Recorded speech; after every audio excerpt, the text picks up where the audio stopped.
So we designed our hopper to hold about 100 balls, and we also designed it to be an incline so the balls could roll easier. We didn't want any sharp corners because sharp corners cause us jams. So our elevator has 4 rollers, and at the bottom we have a ramp to help carry the ball up and through the rollers, and it's 3 balls wide.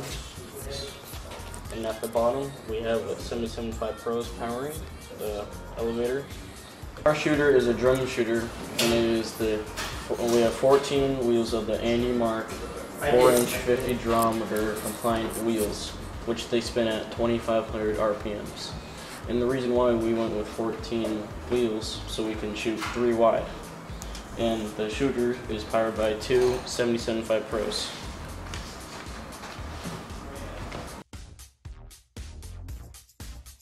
So right now we're setting up the framework for this year's code, but up until now we have done PID control on our shooter, and we've done PID control on the elevator to get our balls up to our shooter, and we've gotten motion profiling working, so we've been pretty busy. I am working with the Pixie camera trying to detect the target.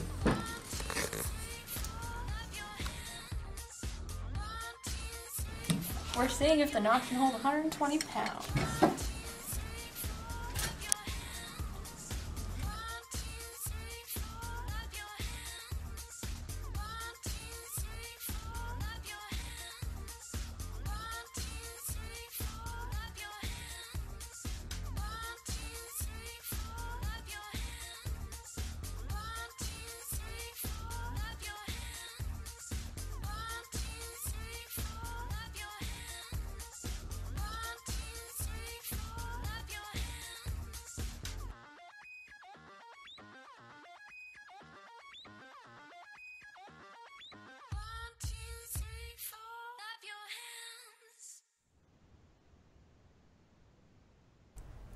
Alrighty, everybody. Thank you for staying with us. If you're just tuning in now, we probably had some audio issues. So, Big Bad Bob, welcome back to Check-In for Week 3. Why don't you guys go ahead and introduce yourselves for us? Yep, just go ahead and unmute your Skype and introduce yourselves. Hi, I'm Jamie Westlake. I'm the co-captain, and I machine things. Hi, I'm Hunter Kerstead. I'm lead scout, and I produce the videos for Check-In. Hello, my name is David Kelly, and I've been prototyping the collector and other parts of the robot this week. Very cool. All right, well, hey, I said it before, I'll say it again. Good job with the videos. They're lots of fun.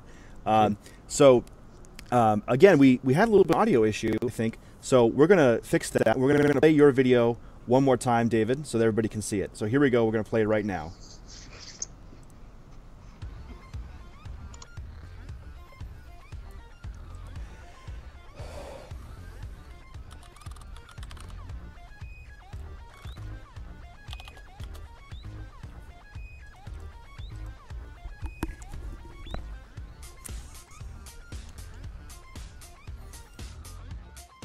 So we designed our hopper to hold about 100 balls, and we also designed it to be an incline so the balls could roll easier. We didn't want any sharp corners because sharp corners cause us jams. So our elevator has 4 rollers, and at the bottom we have a ramp to help carry the ball up and through the rollers, and it's 3 balls wide. And at the bottom, we have a 7075 Pros powering the elevator. Our shooter is a drum shooter, and we have 14 wheels of the Andy Mark 4-inch 50 diameter compliant wheels, which they spin at 2,500 RPMs. And the reason why we went with 14 wheels, so we can shoot 3 wide. And the shooter is powered by 2 7075 Pros.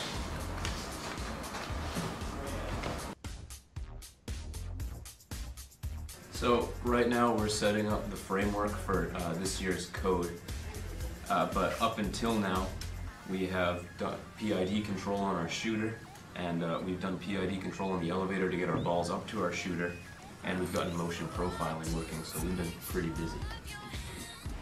I am working with the Pixie camera trying to detect the target.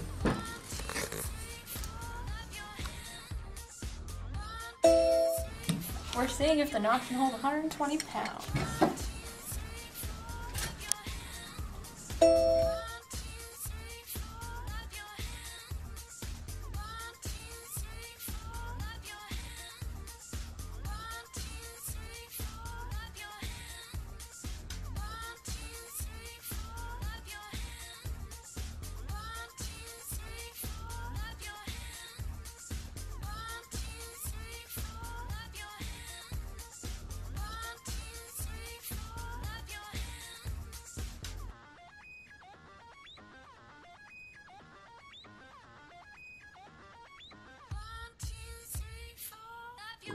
After you just said.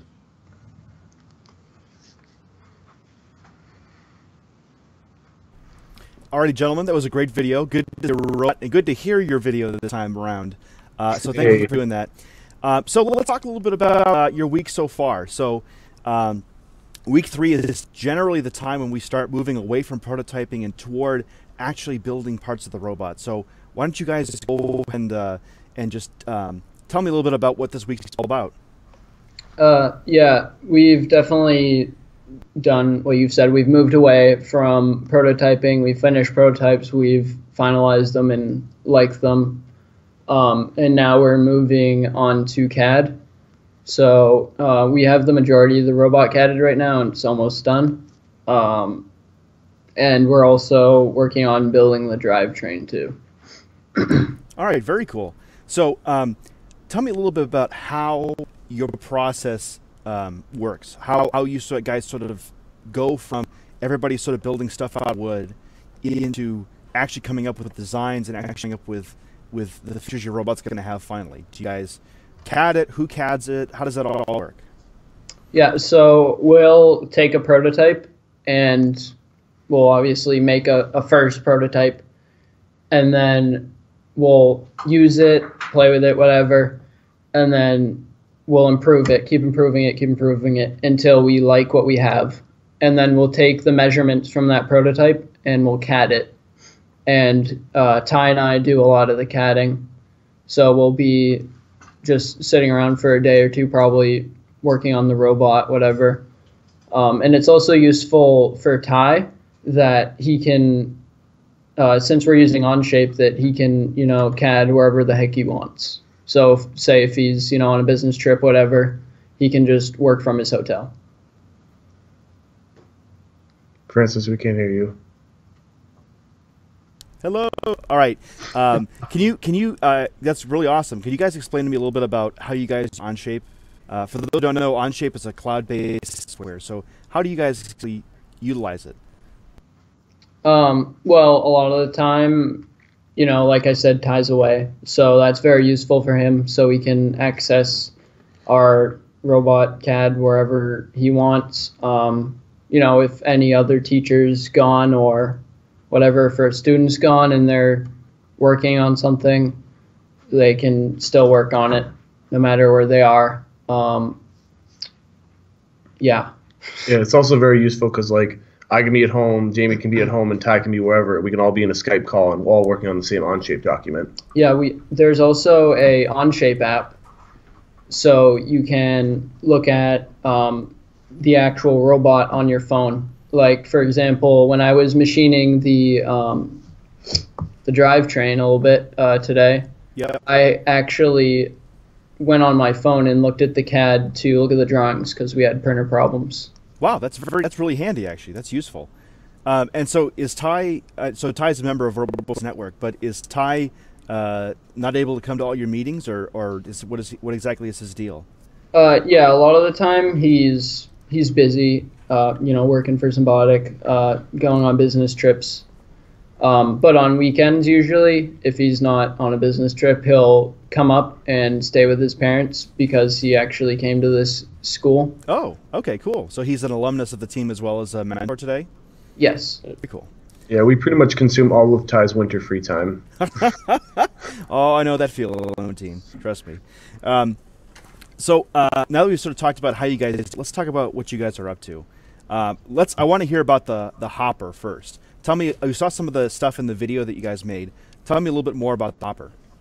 So the hopper that we've been designing and working on, it has a downward slope or ramp to make the balls easier to go to the elevator we've made, and it's also has sides for easy corners, because sharp corners, it makes it harder for the balls to move around, and which causes jams. Yeah, we've a sort of a funnel shape down at the bottom. Yeah, we've also designed it to hold about 100 balls.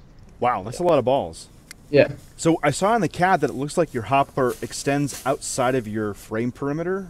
Is that legal? How do you guys do that? You want to describe it, David? Yeah. Well, what we've done to make an over-the-bumper collector, we've had to make our frame perimeter shorter, I guess. Well, we've had to make our volume volume smaller. Yeah. Sorry. smaller so that we can have an arm.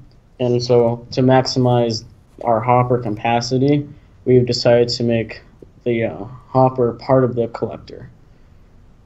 Oh, cool. All right. So when the collector comes out, does that mean that the hopper basically grows in size? Yeah, we have some plastic on the edges of our collector, so it basically acts as a wall for part of the hopper. Oh, very cool. That's very clever. Nice.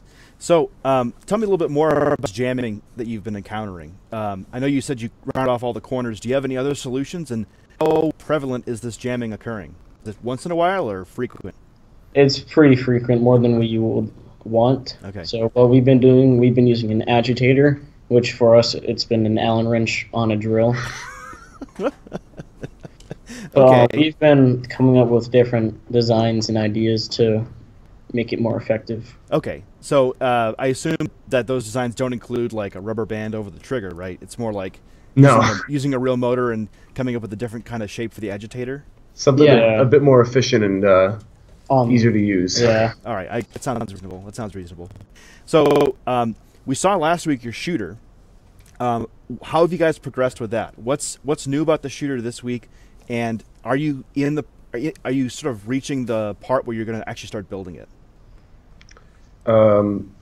Yeah, we are. What you saw last week, we've kind of progressed. We combined the shooter, the little ramp you saw last week, into what we call the rollervator, which is our collector plus the elevator we've designed. Okay. So, and when we took the shooter off from last week, off the little like ramp, I guess, we also put on the our new shooter wheels, which there's 14 of them. It's the Andy Mark 50 durometer. Compliant wheels. Yeah, compliant wheels, which we're spinning them at 2,500 RPMs, and which those wheels expand and deconspand. Contract. Contract. Yeah, it's also nice about them as opposed to the Colsons we were using last week is that the Andy Mark wheels have a flatter surface, so it creates more of a consistent flat plane. Oh, okay. So has that shown to be better in any ways, or have you seen an improvement in your shooter since then, or? We've seen improvements with our shooter from switching over to the Andy Mark wheels. Definitely gives us more grip on the balls. Very good.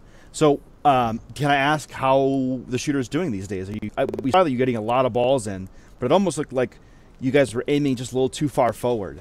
Do you think your shooter is accurate, or you're just, how's it going these days? We've been filling the hopper with about 60 balls, and we've been getting 30 to 40, even 50 balls in. Okay. So it's been pretty Yeah, a lot accurate. of the time it's been 50 to 40 balls. All So right. we're getting about 90-80% on our shots. In which our goal for this season is to be 90% accurate. Nice. So we're already there. Are you guys going to continue developing the shooter, or is it time to start moving into production of it and design? It's getting to that time to moving on to the production of the shooter. Okay. So I know you guys wanted to get like 9% accurate, but your shooter prototype isn't there yet. Is there a reason you guys are moving on to the production part, or how does it work? It's going to be easier with the actual thing to change speeds on the motors or whatever to get our exact shot from exactly where we want it. I see. Okay. Also, we've collected a lot of data from our prototype shooters, so that should allow us to put it all together to make the final product. Nice. And so, just to make sure don't forget, you're shooting like tons of balls at a time from very close to the hopper. That's right. Yes. Yeah. Yes. We're planning on shooting 6 balls a second. Yeah, about 3 wide. Nice. That'll be awesome. So the last bit we'll touch on today is your drivetrain. We know everybody's got to move, everybody's got to score balls and get places. How are you guys doing on that so far? We're doing pretty good. We actually have there it is. a rail that we've finished here. Yep. So we have 3.5-inch wheels here. We have chain and tube, so it's nice and put away. We just finished this, or I just finished this today. I do machining on the robot. We also have another one that I finished like probably an hour ago. That doesn't have any wheels in it. It's just a piece of aluminum. Very cool. This year's drivetrain will be almost identical to last year's. Besides, of course, Coulson wheels instead of the 6-inch pneumatic, and we're gonna have a different speeds on our 2-gear shifter. Yeah, this year we're aiming for a low gear 8 feet per second, and for a high gear 18 feet per second. Last year is for low gear 6 feet per second and 16 feet per second for a high gear. So why did you move up the scale?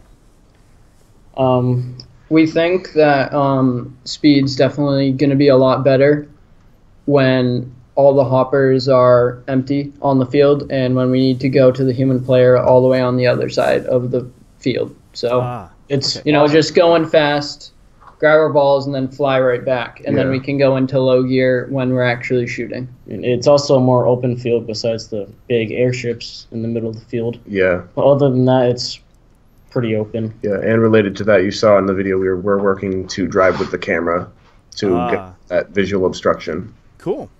All right, well, that sounds awesome. So I know you guys, before we end for the evening, I know you guys have a quick shout-out. Do you want to say some words to a local team?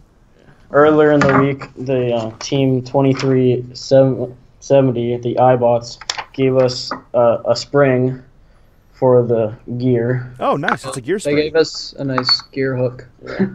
Very cool. Well, that's very good. They also gave us these 2 hot sauces, maple and fireball, and they go pretty good on burritos. Or tacos. Or tacos. Or burritos. Or depending which ones you like more. Like burritos. Anyway. Or tacos. Yeah. Gentlemen, thank you so much for chimichangas too. Gentlemen, thank you so much for joining us this evening. And thank you to the rest of Bob for opening up your doors and letting us look inside of your team this season. But we're going to take a quick break. We're going to bring up our next team. Next up is Team 3940. They're Team Cybertooth from Kokomo, Indiana. So everybody stay tuned. We're going to have them in just a second. Bye-bye now for Bob. See you guys later. Bye. Thank you. Bye.